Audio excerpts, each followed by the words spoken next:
Let's talk about quoting, paraphrasing, and summarizing.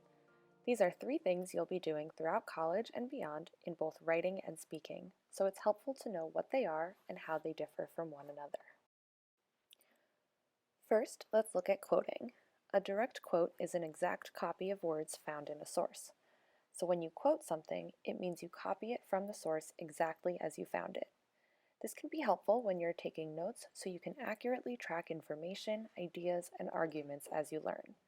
You can also use direct quotes when you are reporting something that a person has said, or if the idea you want to share is stated in such a unique and important way that your audience should see for themselves.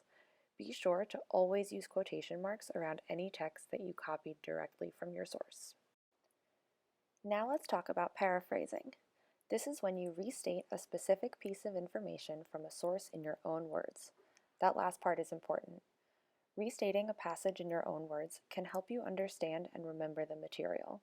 It can be helpful to take paraphrase notes to save time later on when you want to include paraphrased information in your writing.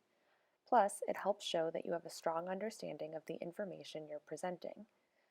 It's important to keep in mind, though, that paraphrasing isn't just finding synonyms for words in a passage.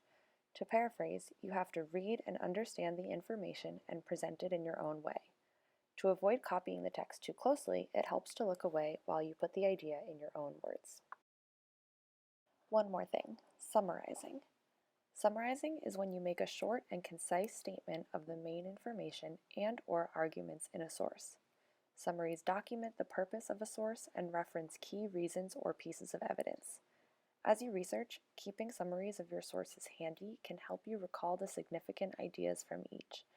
Then, they're great for helping you introduce and contextualize sources to your audience. I wrote an overview of an article I read in Women's Wear Daily that includes quoting, paraphrasing, and summarizing to show you what these might look like. Arthur Zakowicz for WWD reports that unnecessary waste is heading to landfills because of overflowing consumer recycling bins, according to a study released by D.S. Smith, a manufacturer of sustainable packaging. The study found that many consumers end up throwing recyclable materials in their regular garbage bins when they run out of space in their designated recycling bins. Zakowicz explains that although the U.S. has been better about recycling in recent years than ever before, recycling about 32% of waste, we are still behind many other countries. For example, South Korea recycles 65% of its waste, and Slovenia recycles as much as 72%.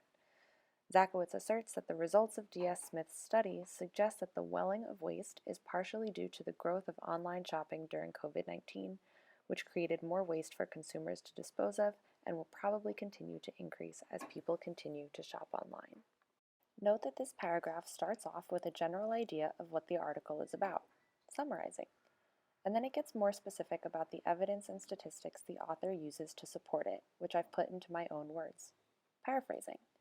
I also include some concise and clever language that I copied directly and put inside quotation marks, quoting. Now that we've learned what these tools are and what they might look like in a paragraph, let's break down each one more specifically. Check out the next video in this series. Remember, these are all things we can work with you on at the Writing and Speaking Studio. To make an appointment, visit fit.mywconline.com or email writing_speaking@fitnyc.edu with any questions. We'll see you soon.